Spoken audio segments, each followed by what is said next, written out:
Om Shanti. Om Shanti. Om Shanti. Overdose तो नहीं हो रहा है ना?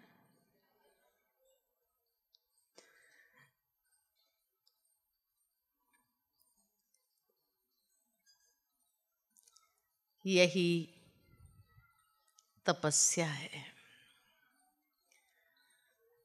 क्योंकि एक होती है याद और दूसरी है तपस्या। दोनों में अंतर है। एक है बाबा को याद करना, योग, और दूसरी है तपस्या। दोनों में कोई अंतर है? क्या अंतर है? हाँ? आत्मा और परमात्मा का मिलन, और तपस्या माना आत्मा की शुद्धिकरण। और योग और तपस्या में क्या अंतर है?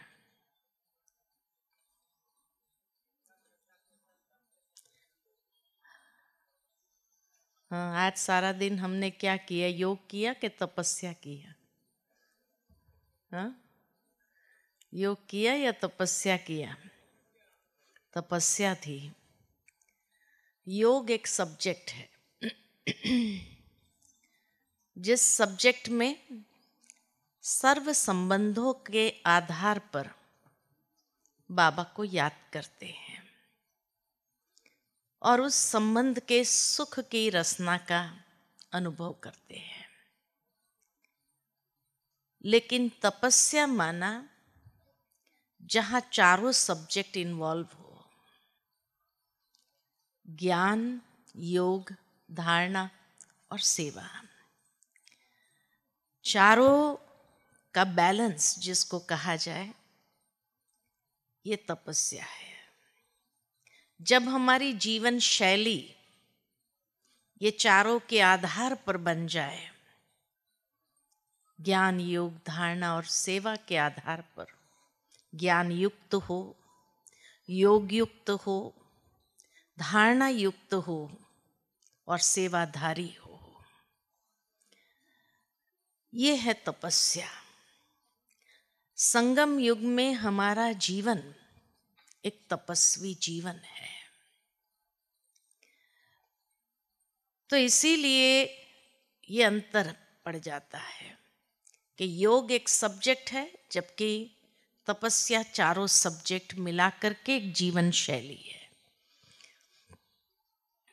जब हम तपस्या कहते हैं तो बाबा ने हमेशा ये बात बताई है हमें कि तपस्या का आधार है त्याग। बिना त्याग के तपस्या नहीं हो सकती है। दुनिया में तो लोगों ने स्थूल त्याग किया, लेकिन बाबा ने हम बच्चों को त्याग की भी परिभाषा इतनी सूक्ष्म स्तर की बताई है, और उस सूक्ष्म स्तर का जो त्याग है, ये त्याग जब तक हम नहीं करते हैं तब तक तपस्या संभव ही नहीं है। और जो बाबा ने सूक्ष्मता बताई कि मैंपन का त्याग करना, मैंपन, मेरेपन का त्याग, ये सबसे सूक्ष्म से सूक्ष्म लेवल का त्याग है। और जब हमारा ये त्याग हो जाता है, तब हमारी तपस्या आरंभ होती है। इसलिए कहा कि दुनिया में भले कोई अपने आप को तपस्वी कहलाते हैं, लेकिन उनके जीवन के अंदर सूक्ष्म स्तर का त्याग नहीं होता है। स्थूल त्याग तो करना स्वाभाविक है उनके लिए और सहज भी है, छोड़ छाड़ करके चले जाना, तो ये कोई त्याग नहीं है। लेकिन एक एक सूक्ष्म स्तर का जो त्याग बाबा ने बताया है, वो त्याग जब हम करते हैं, अर्थात हम संपूर्ण रीति से नष्टो मोहा स्मृतिर्लब्धा बनते हैं।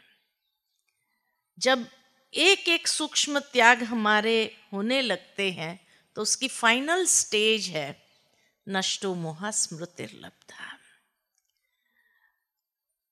तो इसीलिए कहा कि ये हमारी तपस्या, एक एक चीज को त्याग करते जाना, ये हमारी तपस्या है। तो तपस्या एक प्रैक्टिकल जीवन है, कोई 2 घंटे की तपस्या नहीं है हमारी। 2 घंटे का योग हो सकता है कि आज हमने 2 घंटा योग किया या 4 घंटा योग किया, लेकिन तपस्या एक जीवन बन जाती है। दूसरी बात जो बाबा हमेशा कहते हैं कि तपस्या माना, अगर एक तपस्वी का चित्र हम अपने सामने ले आए तो तपस्वी के चित्र के अंदर क्या होता है कि दृढ़ता संपन्न अभ्यास। जैसे ध्रुव का चित्र ले आए कि उसने तपस्या की, गहन तपस्या की, भाई एक टांग पर खड़े रह करके तपस्या की।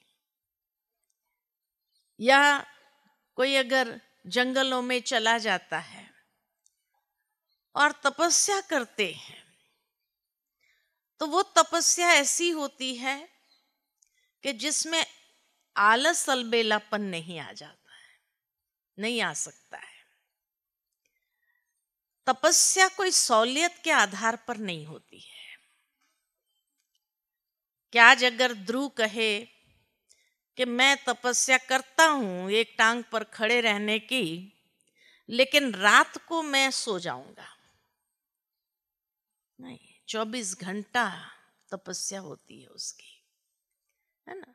सहूलियत नहीं लेता है उसमें, या अलबेलापन नहीं आने देता है कि चलो एक टांग पर थक गए अब दूसरी टांग को मैं ये करता हूं। ऑप्शन नहीं होता है जहां पर कि अच्छा ये नहीं तो ये, जिसके लिए बाबा भी हम बच्चों को कहते हैं कि बच्चे कोई भी तपस्या माना जहां कोई भी दंडलप के तकिए लगाना नहीं, जहां सहूलियत हमने अपने आप में बनाना शुरू किया वहां हमारी तपस्या भंग होती है। एक दृढ़ता के साथ जो एकाग्रता पूर्ण अभ्यास करते हैं उसको कहा तपस्या। दृढ़ संकल्पधारी हो जाना। हम सभी कई बार कोई दृढ़ संकल्प करते हैं, लेकिन जैसे सवेरे भी मैंने कहा कि कुछ समय के बाद हमारा वो टूट भी जाता है और फिर हम एक अलबेलेपन में आ जाते हैं कि अच्छा चलो कल से करेंगे, परसों से करेंगे या ऐसे करेंगे, ये टूट जाता है तो इस तरह से करेंगे। तो जहां हमने अपने आप को एक सुविधा देना आरंभ किया, अपने आप को टाइट नहीं रखा उसमें, तो हमारी तपस्या वहां से भंग होने लगती है, वो तपस्या नहीं रहती है। तो कई बार कई लोग क्या शिकायत करते हैं कि क्या करें, दृढ़ संकल्प तो हम करना चाहते भी है, करते भी है, लेकिन फिर भी हमारे अंदर पावर नहीं है, या जो भी कहो, वो दृढ़ संकल्प कुछ समय तो टिकता है, कुछ समय के बाद छूट जाता है। या दूसरे साल तक हम अपने आप को जब देखते हैं तो वो दृढ़ संकल्प हमारा रहा ही नहीं होता है और फिर से वही पुराने स्वभाव संस्कार के वशीभूत हो जाते हैं। तो कई लोग सोचने लगते हैं हमारे में दृढ़ता है ही नहीं। ऐसा नहीं है कि दृढ़ता नहीं है, दृढ़ता है। देखो, जब आपने बाबा का ज्ञान समझा, कोर्स किया, रोज क्लास में आना चालू किया और एक एक धारणा करना शुरू किया। कि पहले जैसे जैसे रोज क्लास में आने लगे, चाहे लोगों ने कितना भी, परिवार वालों ने बोला, अपने क्लास बंद किया? नहीं किया ना। तो दृढ़ रहे ना उस पर, तो दृढ़ता है ना। अच्छा, उसके बाद जब खान पान की धारणा लिया, प्याज लहसुन छोड़ा, कितना सामना किया परिवार वालों का, किया या नहीं किया? लेकिन छोड़ा नहीं, छोड़ा तो दृढ़ता है ना। बिना दृढ़ता के ये धारणाएं हो सकती थी? अच्छा, उसके बाद जैसे ही पवित्रता की धारणा लिया, कोई ने कितना भी गाली दिया, मारपीट किया, सब कुछ किया, बंधन डाले, छोड़ा नहीं? छोड़ा ना। इतनी बड़ी बड़ी धारणाएं करने के लिए दृढ़ता है, अब तो छोटी छोटी है, वो नहीं हो सकती है क्या? जब इतनी बड़ी बड़ी धारणा करने के लिए आप इतने दृढ़ संकल्प जारी रहे, कहीं भी टूटे नहीं। कितना भी लोगों ने आपको तोड़ने के लिए कहा, तोड़ा? हाँ? आज अगर कोई आपको खिला भी दे, चलो प्याज लहसुन वाला ही आपको खाना है, खाएंगे? भूखे रहेंगे लेकिन खाएंगे नहीं। तो है ना दृढ़ संकल्प? दृढ़ता है या नहीं है? तो अब छोटी छोटी धारणाएं करने में क्या आप समझते धारणा दृढ़ता नहीं है? है या नहीं है? है ना। तो फिर क्या आता है?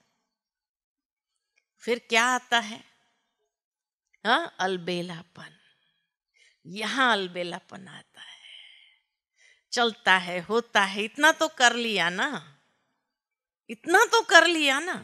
तो ये अलबेलापन जो आया, ये हमें दृढ़ रहने नहीं देता है, और इसीलिए हम ढीले हो जाते हैं।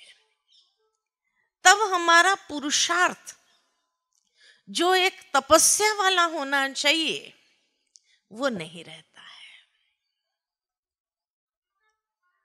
अच्छा, कौन सा पुरुषार्थ करना है दृढ़ता के आधार पर? अभी तो 5 बातों के लिए जीत बताया है बाबा ने। 5 बातों पर जीत। पहली, कर्मेंद्रिय जीत, चाहे स्थूल इंद्रिया, चाहे सूक्ष्म इंद्रिया, मन बुद्धि संस्कार, है ना। तो कर्मेंद्रिय जीत। दूसरा, निद्रा जीत, है ना। तीसरा, प्रकृति जीत।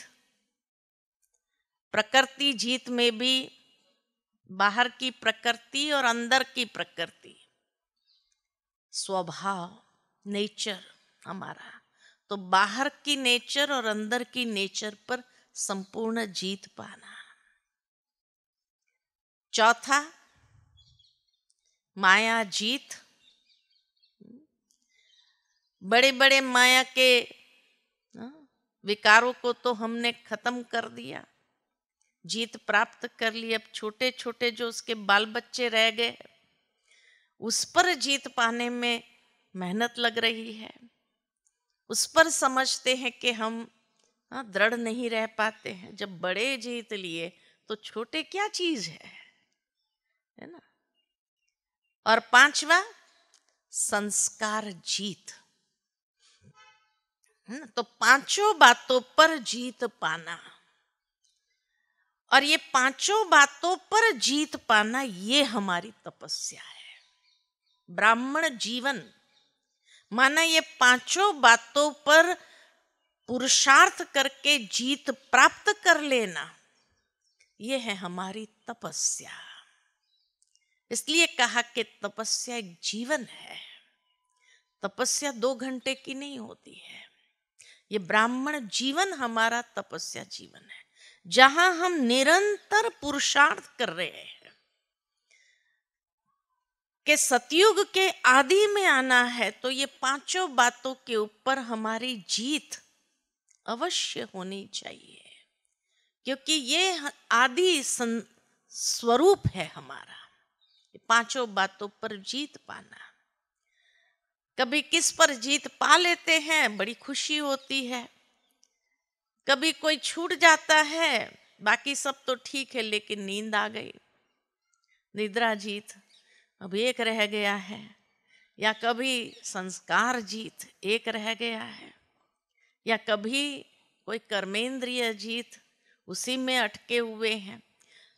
तो ये जीत पाना, यही हमारा पुरुषार्थ, यही हमारी तपस्या है।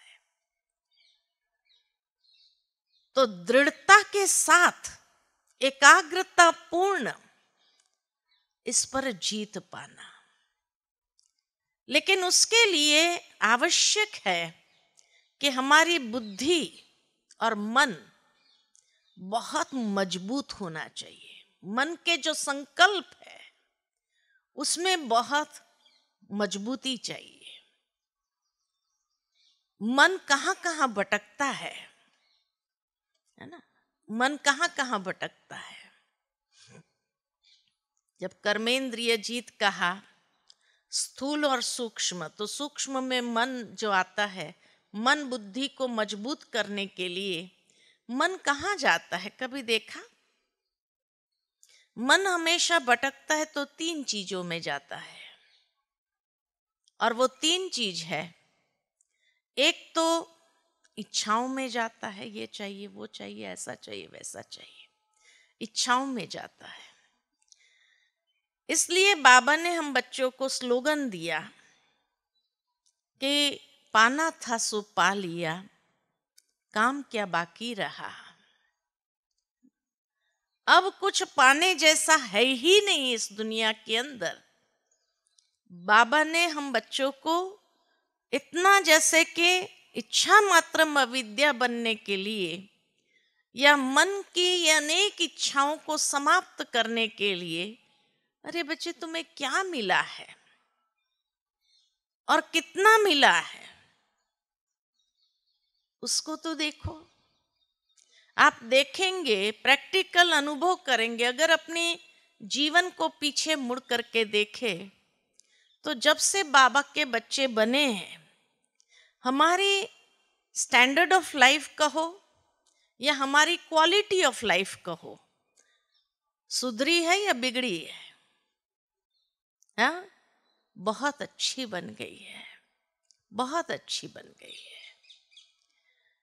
स्टैंडर्ड ऑफ लाइफ भी हमारा ऊपर आया है और क्वालिटी ऑफ लाइफ भी हमारी बहुत अच्छी बनी। क्या आज दुनिया में जब देखते हैं लोगों को तो लगता है क्या जीवन है इनका, है ना? इतना कुछ बाबा से हमने पाया है, तो पाना था सो पा लिया, अब काम क्या बाकी रहा। तो बाबा कहे, इच्छाओं में जो मन भटक रहा है, किसी की कोई चीज देखी, ये चाहिए, वो चाहिए, ऐसा चाहिए, वैसा चाहिए, अब उससे ऊपर उठो। दूसरा, मन अगर भटकता है तो संबंधों में भटकता है ना? संबंध भी 2 रूप से याद आते हैं। एक तो जिसके साथ बहुत प्यार है वो बार बार याद आते हैं, या तो जिससे हमारी अनबन हो गई है, नफरत हो गई है किससे, वो भी याद आते हैं, बार बार दिमाग के अंदर खटखटाते रहते हैं हमारे मन के द्वार को। तो इसके लिए बाबा ने हम बच्चों को कहा, सारे संबंध एक बाबा के साथ जोड़ दो। तो मन और कोई संबंधों की रचना के पीछे भाग नहीं सकता है। और तीसरा, अगर भटकता है मन, किसमें भटकता है? हाँ, देह में। देहधारी आ गए संबंधों में। तीसरा भटकता है तो व्यर्थ में, व्यर्थ में बहुत जाता है। आज भी कई ब्राह्मणों की कंप्लेन रहती है, क्या करे, नेगेटिव तो नहीं आता है लेकिन व्यर्थ जरूर चलता है। तो ये 3 द्वार है मन के भटकने के, या इच्छाओं में, या संबंधों में, या देह और देह के संबंधों में, या व्यर्थ में। और व्यर्थ में बाकी सब कुछ आ जाता है। अगर कभी नेगेटिव भी आ गया तो भी वो व्यर्थ में ही काउंट हो जाता है, चला जाता है। नेगेटिव तक अगर जाता है मन, व्यर्थ कितना होगा तब नेगेटिव तक जाता है। तो इसीलिए कहा कि ये 3 भटकने के द्वार है। तो उसके लिए मन को 3 चीजें चाहिए उसको ठीक करने के लिए, और वो है एक लक्ष्य। लक्ष्य बहुत स्पष्ट होना चाहिए। दूसरा, अपने लक्षण को देखो कि जो लक्ष्य मैंने लिया है उस लक्ष्य के हिसाब से हमारे लक्षण है। लक्षण में चरित्र आ जाता है, चरित्रता उसी में समा जाती है लक्षण में। और तीसरा है लक्ष्मण रेखा खींचनी होगी। अभी लक्ष्मण रेखा अर्थात जहां हमें अपने मन को बांधना है, कोई न कोई नियम मर्यादाओं में उसको टाइट करने की आवश्यकता है। ये लक्ष्मण रेखा हमें खींचनी होगी। तो लक्ष्य स्पष्ट हो कि मुझे क्या बनना है। अब मेरे जीवन का लक्ष्य है एक फरिश्ता बनना, क्योंकि ब्राह्मण जीवन की जो फाइनल स्टेज है वो है फरिश्ता। फाइनल पिक्चर जो है हमारा वो है एक फरिश्ता स्टेज, या दूसरे शब्द में कहे तो बाप समान बनना। ये हमारा फाइनल स्वरूप है। तो इसीलिए ये लक्ष्य हमें बार बार अपने सामने स्पष्ट करते रहना होगा और उसके हिसाब से अपने लक्षण को देखना है। और फिर जहां लगे कि थोड़ा यहां लूज है तो वहां लक्ष्मण रेखा खींच करके उसको अंदर कर दो, उसको टाइट कर लो।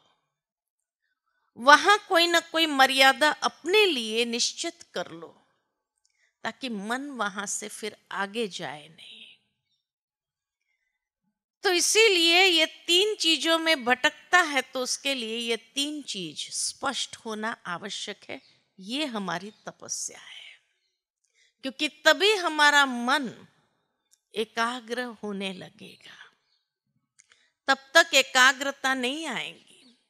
दृढ़ता के साथ जो एकाग्रता की आवश्यकता है तपस्या में, वो तभी हमारे जीवन के अंदर आ सकती है। और साथ में बुद्धि भी हमारी बहुत क्लियर हो, एकदम स्पष्ट हो, उसमें कंफ्यूजन ना हो। बुद्धि में भी क्या करे, ये करे, ऐसा करे, वैसा करे। जितना ज्यादा कंफ्यूजन है बुद्धि के अंदर तो मन को भी स्थिर होने नहीं देगा, मन की एकाग्रता को बार बार भंग करता रहेगा। उसके लिए हमें अपने अंदर समर्थ विचारों को व्यर्थ के तरफ न जाए, उसके लिए बुद्धि के अंदर, मन के अंदर समर्थ संकल्पों का निर्माण या सकारात्मक संकल्पों का बार बार ले आना जरूरी होगा। और तीसरा, बुद्धि जिसको कहे कमिटेड, स्थित प्रज्ञ, जो गीता में कहा स्थित प्रज्ञ। प्रज्ञ यानी बुद्धि, बुद्धि की स्थिरता के लिए उसके एक कमिटमेंट दे देना जरूरी है कि I am committed for this, ये मेरी जीवन है, इस जीवन के लिए मैं उसमें प्रतिबद्ध हूं। और जब प्रतिबद्धता अपने बुद्धि के लिए बना देते हैं, प्रतिबद्ध हूं मैं, तो दृढ़ संकल्पधारी होना स्वाभाविक है। और दृढ़ता के साथ साथ एकाग्रता पूर्ण अभ्यास, तो ये हमारी तपस्या है। ये तपस्या बहुत आवश्यक है। तीसरा, तपस्या माना चौथा चौथा तपस्या माना संपूर्ण पवित्रता। अपने आप में देखना है कि संपूर्ण पवित्रता हमारे अंदर कहाँ तक आई। जो बाबा ने हम बच्चों को पवित्रता के लिए सूक्ष्म से सूक्ष्म स्तर बताया है, उस सूक्ष्म स्तर तक हम कहाँ तक पहुंचे हैं। बार बार अपने आप को चेकिंग करना पड़ेगा।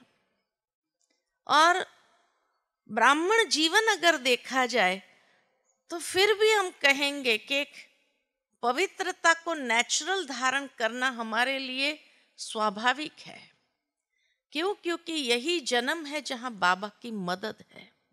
जैसे पिछली अव्यक्त मुरली जब हमने सुनी तो उसमें बाबा ने एक बात बहुत सुंदर कही कि बिना बाबा की मदद के आज की कलयुगी दुनिया में कोई पवित्र रह करके तो दिखाए, कोई नहीं रह सकता है। कई लोग साधु सन्यासी भी पवित्र रह लेंगे, लेकिन वो चाहे दवाइयों का सहारा लेते होंगे, चाहे जड़ी बूटियों का सहारा लेते होंगे, या चाहे बहुत कम ऐसे होंगे जिनके सूक्ष्म स्तर की पवित्रता है। लेकिन यहाँ अगर घर गृहस्थ में रह करके भी अगर पवित्रता को धारण किया है तो बिना बाबा की मदद के नहीं हो सकता है। इसलिए कोई अगर कहे कि हमें बाबा की मदद का अनुभव नहीं होता है, अभी इससे बड़ा मदद का अनुभव और क्या चाहिए? इससे बड़ा मदद का अनुभव और क्या चाहिए? कि क्या आप जो पवित्र जीवन जी रहे हैं क्या अपनी शक्ति से जी रहे हैं? नहीं, बाबा की मदद है। जितनी आपने हिम्मत की उतनी बाबा की मदद का आप अनुभव करते हैं। अगर कहीं कहीं पवित्रता अगर सूक्ष्म में भंग हो रही है तो इसका मतलब आपकी हिम्मत में उतनी कमी है। इसलिए मदद उतनी ही खींच पा रहे हैं जितनी आप हिम्मत करते हो। आपको अगर युद्ध करना पड़ रहा है उसके लिए तो कहीं ना कहीं हिम्मत में कमी है। इसीलिए बाबा की मदद भी उतनी जो स्वीकार होनी चाहिए वो नहीं हो पा रही है। नहीं तो आप संपूर्ण हिम्मतवान बन जाओ, फिर देखो बाबा की संपूर्ण मदद मिलती है कि नहीं मिलती है। कोई की ताकत नहीं जो आपकी पवित्रता को भंग कर सके, क्योंकि ये ईश्वर की मदद है। ईश्वर की मदद से हम पवित्र बन रहे हैं। ये मत समझना हम अपनी शक्ति से पवित्र बने हैं।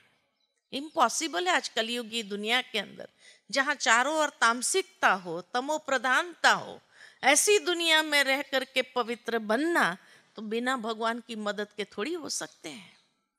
तो ये सबसे बड़ा प्रमाण है कि भगवान की मदद का अनुभव ब्राह्मण जीवन में उसके बिना हो ही नहीं सकता है।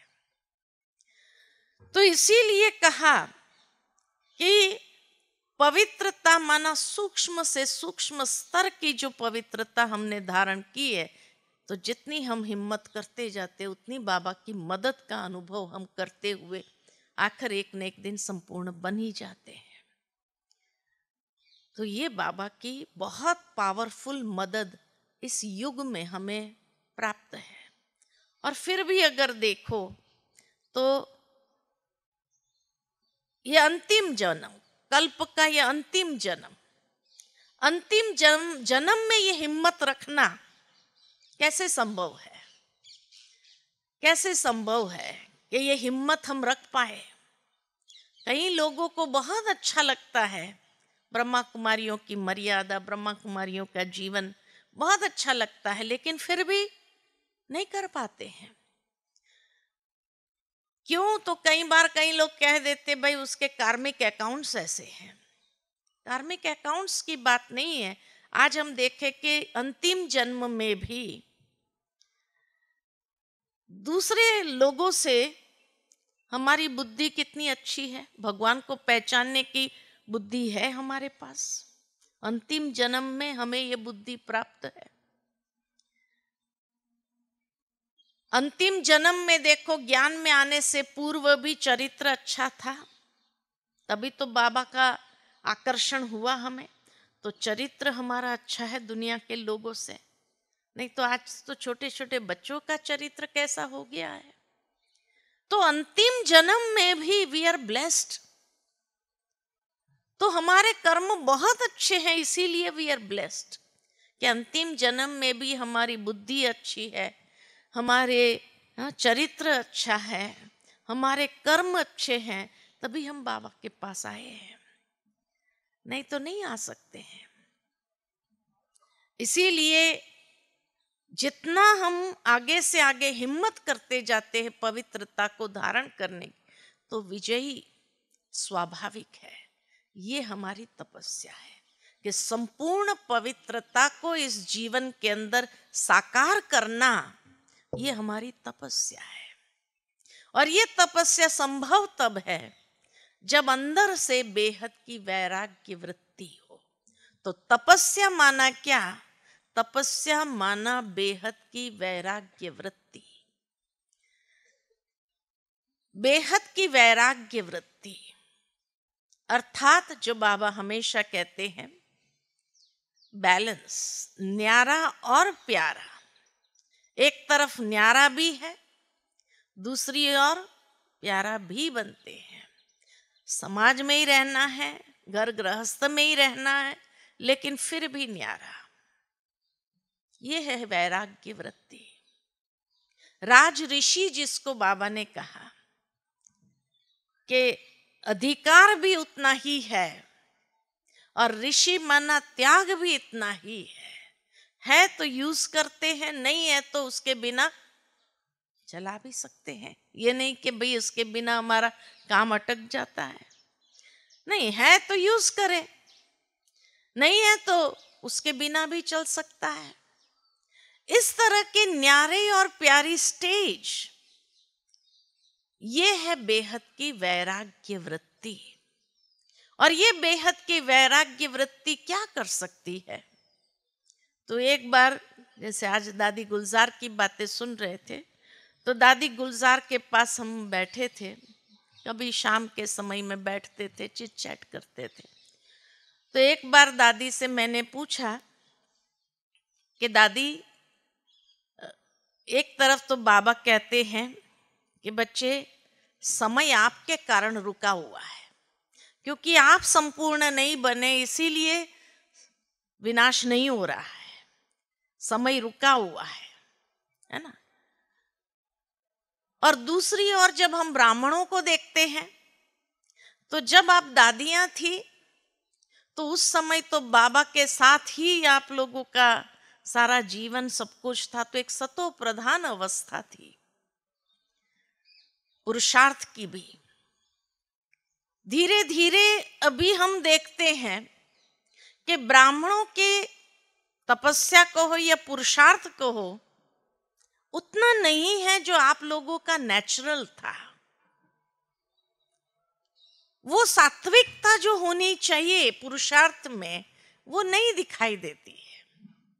और समय हमारे लिए रुका हुआ है और हम संपूर्णता के तरफ जाने के बजाय कहीं हम पीछे तो नहीं जा रहे हैं। और अगर हम पीछे जा रहे हैं तो क्या इसका मतलब फिर विनाश होगा ही नहीं? क्योंकि हम बने ही नहीं तो विनाश कैसे होगा? समय हमारे लिए रुका हुआ है। तो दादी ने बहुत अच्छा जवाब दिया।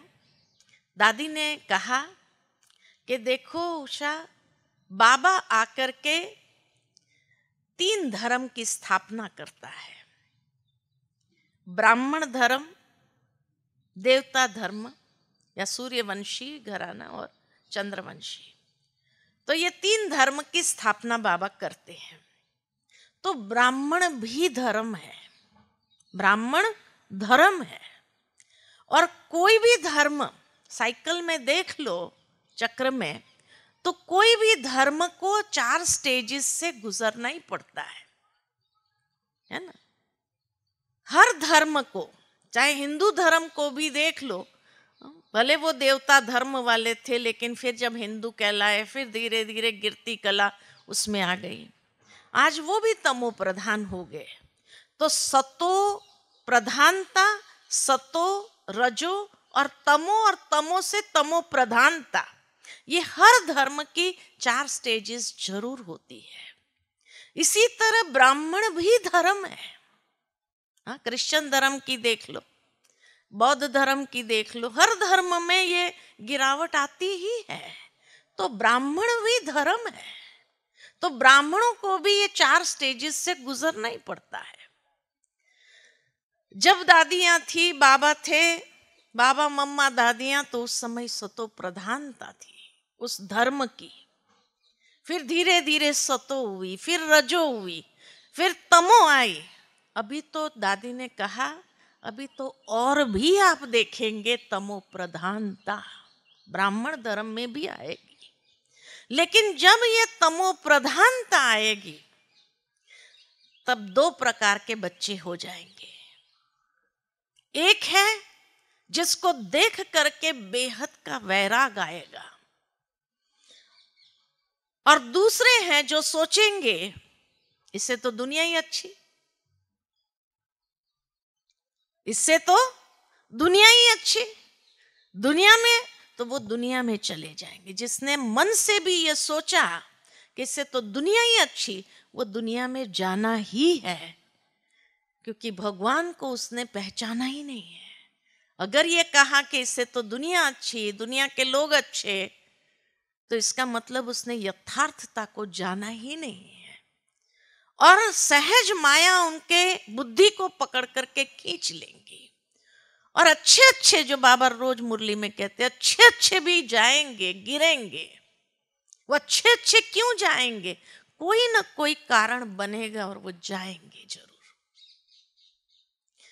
और जो दूसरे प्रकार के हैं, जिनको देख करके एक बेहद का वैराग उत्पन्न होगा, और ऐसा वैराग उनको आएगा अंदर में कि बस अभी बाबा, बाबा के सिवाय कुछ नहीं, कुछ देखना नहीं है, यहां वहां मुझे देखना ही नहीं है। क्योंकि ये स्वाभाविकता है, ड्रामा का एक हिस्सा है।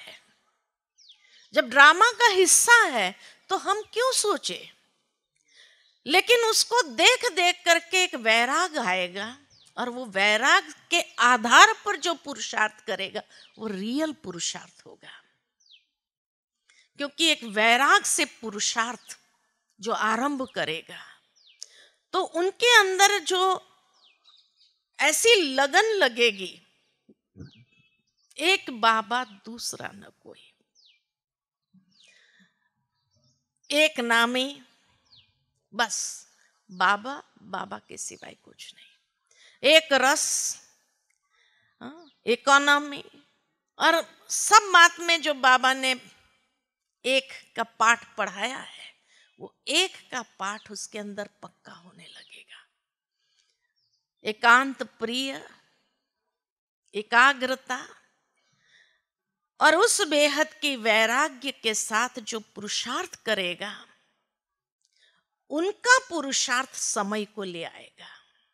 उनका पुरुषार्थ, अभी समय रुका हुआ है, लेकिन वो वैराग्य के आधार पर जो पुरुषार्थ होगा वो यथार्थ पुरुषार्थ होगा। अभी जो हम पुरुषार्थ कर रहे हैं, विक्रम कर नहीं रहे हैं, लेकिन जो विक्रम दग्ध होना चाहिए, ऐसा भी पुरुषार्थ नहीं है। यहाँ जिसमें हमने जलने का अनुभव हो, वो नहीं हो रहा है।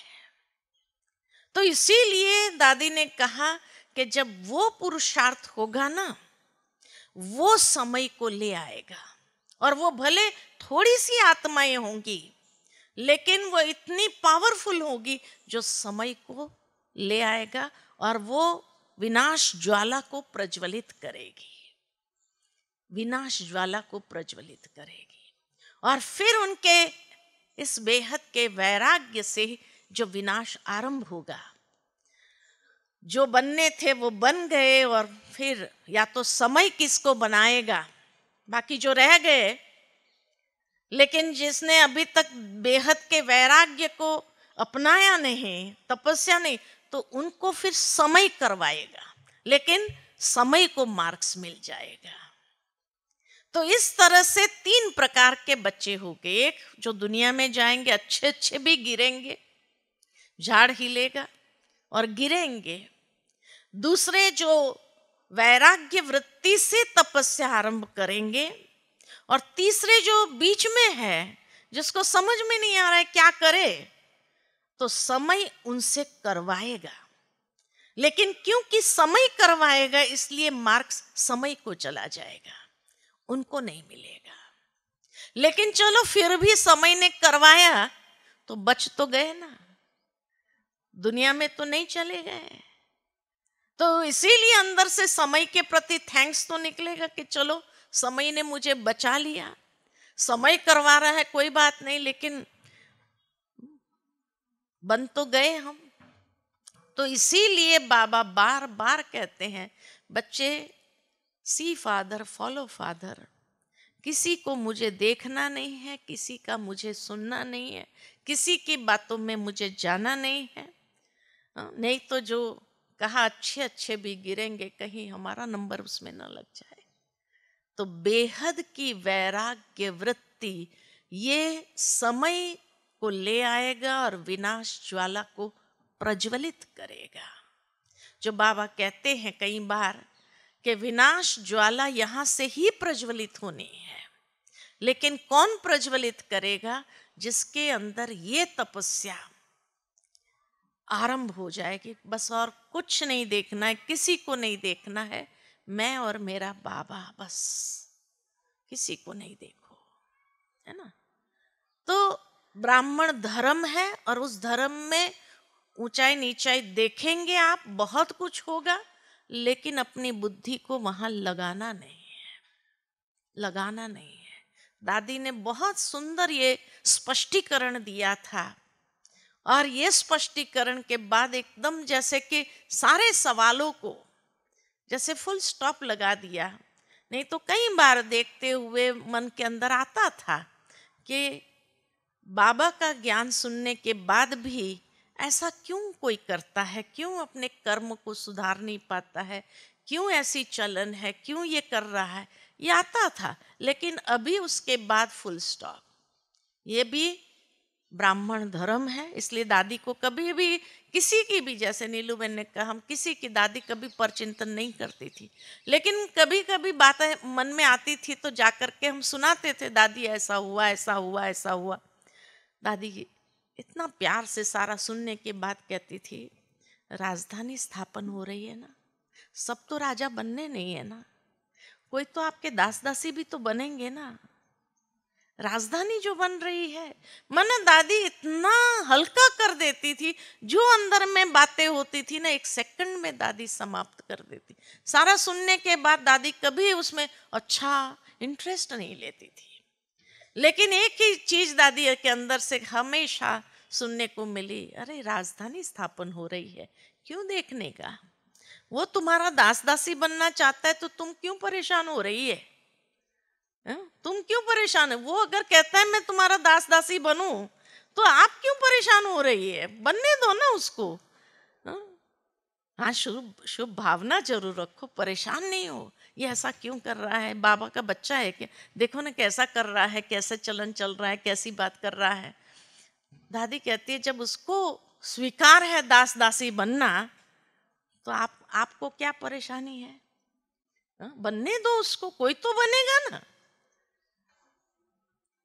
कोई प्रजा के भी दास दासी बनेंगे, कोई रॉयल फैमिली के दास दासी बनेंगे, तो बनने दो, आप क्यों परेशान हो रही हो?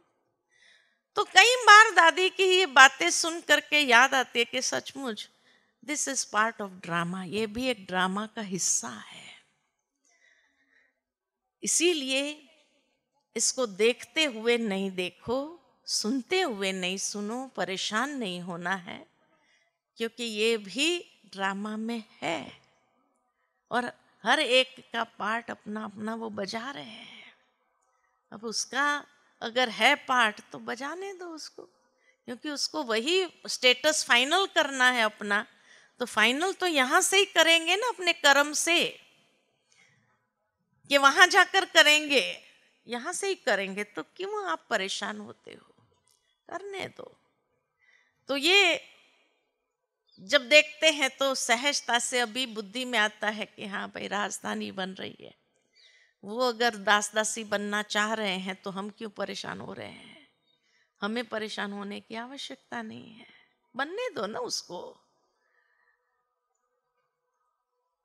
तो इसीलिए कहा तपस्या माना। और छठी बात तपस्या माना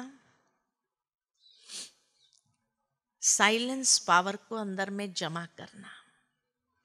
जो दादी ने किया, सभी दादियों ने किया कि साइलेंस पावर को जमा किया। बड़ी दादी को देखते थे तो शांति में बंद बैठते थे, आंखें बंद करके अंदर ही अंदर अपना पुरुषार्थ में। कई लोग सोचते थे दादी आंख बंद करके क्यों बैठे हैं, या दादी क्या नींद के नशे में है, दवाइयों के कारण। नहीं, दादी नींद के नशे में नहीं होती थी। दादी अपने पूर्ण प्रकाशमणि दादी को भी जब हमने देखा तो कई बार ऐसे महसूस किया कि जब सुबह सुबह में ऐसे आंख बंद करके बैठी होती थी दादी, स्नान आदि करके फ्रेश होकर के जब बैठी होती थी, तो एक दिन मुन्नी बहन ने आकर के पूछा, दादी ठीक हो? हाँ, कुछ हो रहा है, ठीक हो? ऐसे पूछा। तो दादी ने मुस्कुराते हुए आंख खोल के कहा, मुन्नी तेरे से बहुत अच्छी हूँ। है ना? जब ये कह सकते हैं मुस्कुराते हुए तो उन्हें कुछ हो नहीं रहा है, लेकिन अंदर ही अंदर उनका एक पुरुषार्थ जो साइलेंस पावर को जमा करने का, कि तेरे से बहुत अच्छी हूं मैं, ये कहना तभी कह सकता है इंसान कि जब अंदर में इतना उसने जमा किया हुआ है कि तेरे से बहुत अच्छी हूं मैं, है ना। तो कई ऐसे दृश्य देखे हैं यज्ञ के अंदर कि ये दादियों ने जिस तरह से पुरुषार्थ किया और साइलेंस बल को अंदर में जमा किया, उस साइलेंस बल के कारण उनके लिए कोई भी कर्म भोगना का अनुभव नहीं करा सका। लेकिन साइलेंस की शक्ति से उस कर्म भोग के ऊपर भी सहज विजयी हो सकते हैं। तो इसीलिए बाबा भी हम बच्चों को कहते हैं कि बच्चे अपने अंदर जमा का खाता बढ़ाओ और उसमें भी विशेष साइलेंस के बल को जमा करते जाओ। ये साइलेंस का बल लास्ट में बहुत वंडर्स दिखाएंगे, मैजिकल वंडर्स का अनुभव कराएंगे और आप खुद महसूस करेंगे कि हाँ, यही साइलेंस की शक्ति कमाल कर रही है। एक स्थान पर बैठे कितनी आत्माओं को आप अनुभव करा सकेंगे, वैसा वायरलेस का काम करेगा। दूर बैठी आत्माएं वो भी अनुभव सहज कर पाएंगी कि हाँ भाई, किस तरह से हमें कोई मदद कर रहा है, किस तरह से हमें कोई सकाश दे रहा है। कईयों को साक्षात्कार कराने के निमित्त बनेगा आपका ये साइलेंस का स्वरूप। तो इसीलिए तपस्या हमारी ये है कि जहाँ हमारा स्वरूप साइलेंस बल जमा करते करते ऐसा स्वरूप हो जाए जो दूर दूर तक वो वाइब्रेशंस को फैलाते हुए उसका अनुभव सहज कराए हर एक को। ये तपस्या है। तो तपस्या माना खाली योग में बैठ जाना, 8 घंटा मैंने आज योग कर लिया, ये तपस्या नहीं है। तपस्या एक जीवन है और जिस जीवन के अंदर ये सारी बातें समाई हुई है, जहाँ ये हमारा पुरुषार्थ इतना दृढ़ होता जाए, ये है तपस्या हमारे इस ब्राह्मण जीवन की। और चाहे कैसे भी पेपर आए, कितनी भी बातें आए, समस्याएं आए, हर एक चीज आए, लेकिन वो हमें हिला ना सके, ऐसी अचल अडोल हमारी स्थिति अंदर से हो जाए, पावरफुल स्टेज हो जाए, ये हमारी तपस्या है। तो बिना तपस्या के ये आत्मशुद्धिकरण हो नहीं सकता है। इसलिए कहा कि तपस्या माना दृढ़ता संपन्न अभ्यास, एकाग्रतापूर्ण अभ्यास। और जहाँ हम पांचों बातों के ऊपर जीत प्राप्त कर रहे हैं, तो यही तो आत्मशुद्धि है। बिना जीत पाए आत्मशुद्धि हो सकती है क्या? त्याग का सूक्ष्म से सूक्ष्म स्तर, यही तो हमें आत्मशुद्धि करता है, हमारी आत्मशुद्धि सहज कर लेता है। संपूर्ण पवित्रता, बेहद की वैराग्य वृत्ति, ये हमारी तपस्या है। और साइलेंस बल को अपने अंदर जमा करना और उसके लिए सहजता से अशरीरीपन का अभ्यास। तो अभी हम सभी बैठेंगे थोड़ी देर के लिए। मुझे कहा कि भाई 10-15 मिनट भी वो एकदम गहन तपस्या वाला अनुभव योग का जरूर कराना है। तो लास्ट के 10 मिनट हम उसी तपस्या का अनुभव करेंगे, जहाँ हम अपने स्वरूप को, एक लक्ष्य इतना स्पष्ट हो हमारे मन के अंदर कि हमारा वो स्वरूप कैसा होना चाहिए, जहाँ कोई भी प्रकार की सहूलियतें नहीं लेकिन सहजता हो, और उस तपस्या में मन एकाग्र हो जाए। एकदम डीप साइलेंस में अशरीरी होकर के, ये नमः शाम का समय है, अमृत वेला और नमः शाम का ये समय वरदानी होता है, जहाँ बाबा की मदद का सहज अनुभव कर सकते हैं।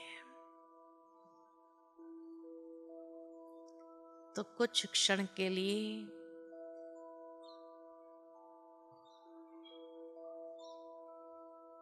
अपने मन बुद्धि को सभी बातों से समेट लेते हैं।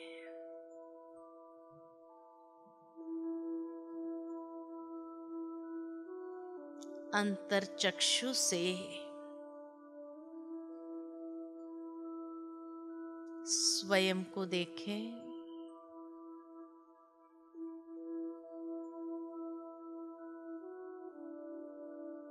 भ्रुकुटी की मध्य में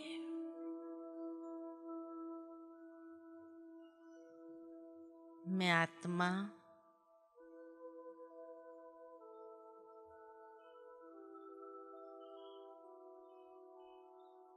एक चमकता हुआ हीरा हूं, मणि हूं।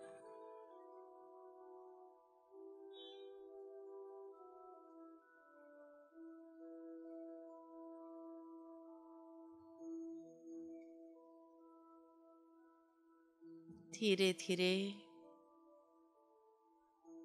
शरीर के बंधन से भी परे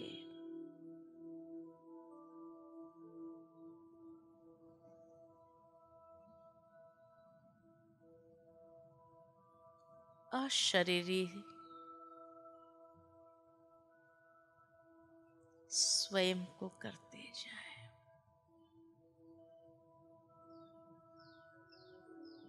एकदम हल्कापन, न्यारा और प्यारा।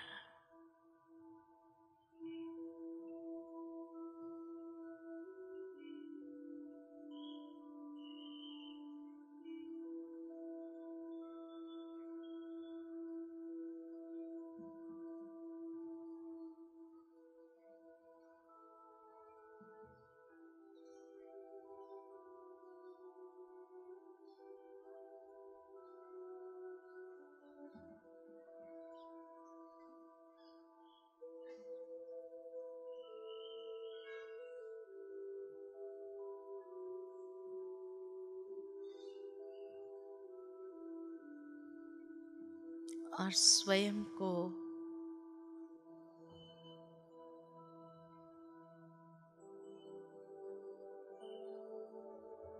परम धाम में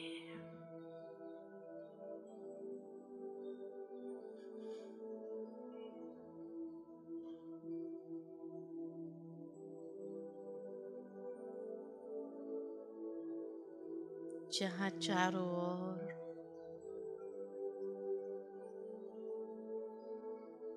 दिव्य प्रकाश फैला हुआ है।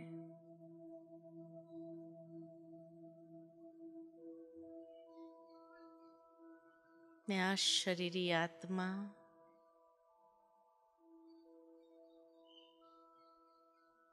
बाबा के सानिध्य में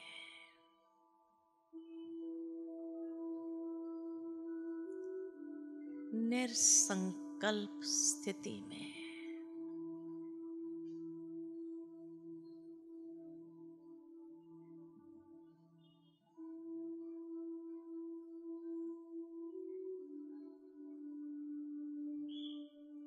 स्वीट साइलेंस स्टेज में।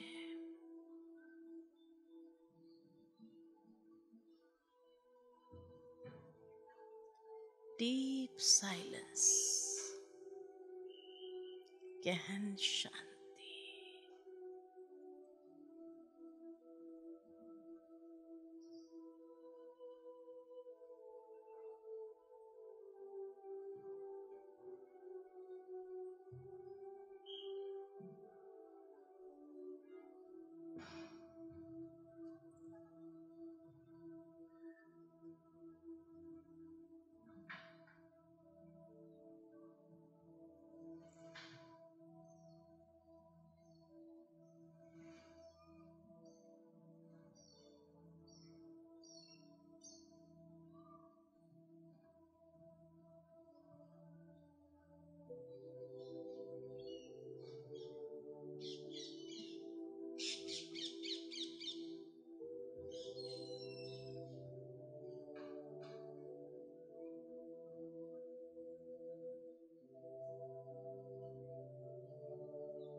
संपूर्ण पवित्र स्वरूप में।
प्रभु तेरे वतन का अनुभव जो कर लेता एक बार।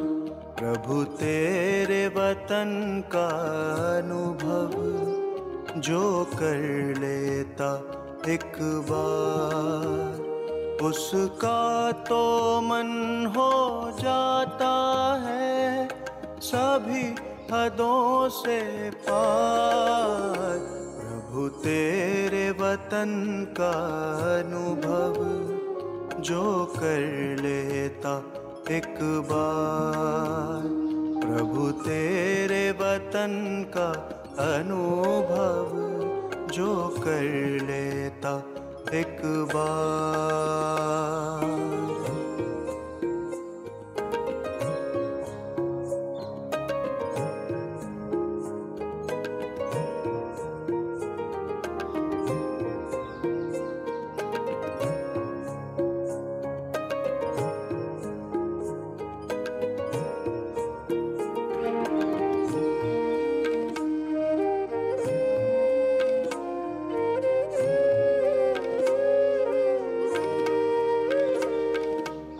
बिखर रहा प्रकाश यहाँ दिव्य लाल सुनहरा,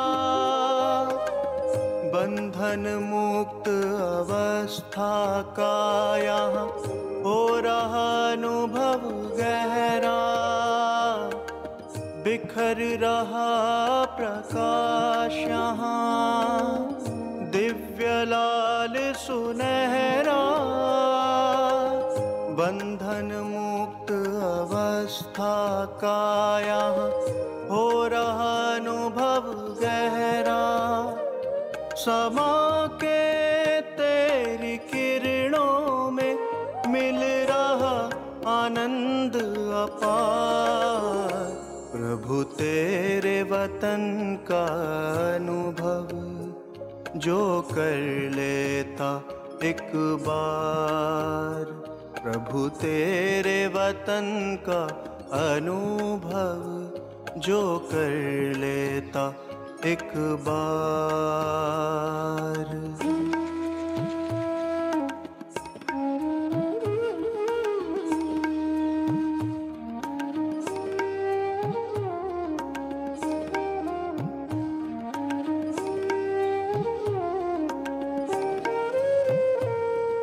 है कितनी मनमोहक यहाँ तुमसे मिलन की बेला, अतीन्द्रिय सुख का सागर ये तेरा परलोक सुहेला।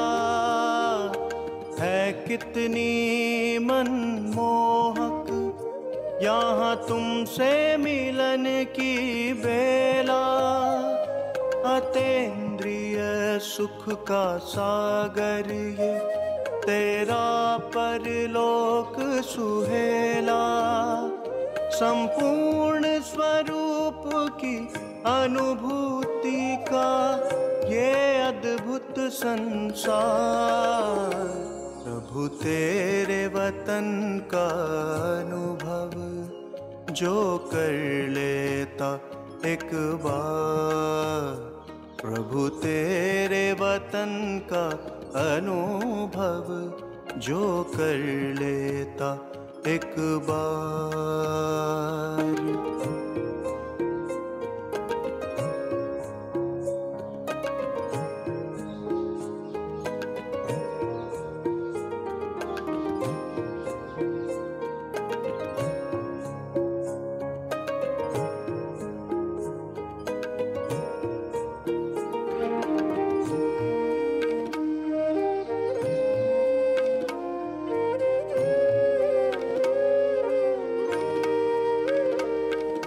कितना भव्य और उज्ज्वल ये तेरा परम आकाश, इसी लोक में करती रूहें सर्वोत्तम एहसास।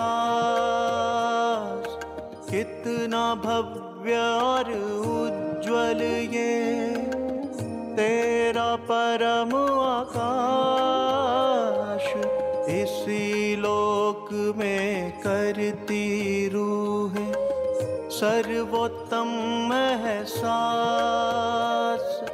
मन की आँखें करती रहती बस इसका दीदार। प्रभु तेरे वतन का अनुभव जो कर लेता एक बार। प्रभु तेरे वतन का अनुभव जो कर लेता एक बार। प्रभु तेरे वतन का अनुभव जो कर लेता एक बार। प्रभु तेरे वतन का अनुभव जो कर लेता एक बार। प्रभु तेरे वतन का अनुभव जो कर लेता एक बार।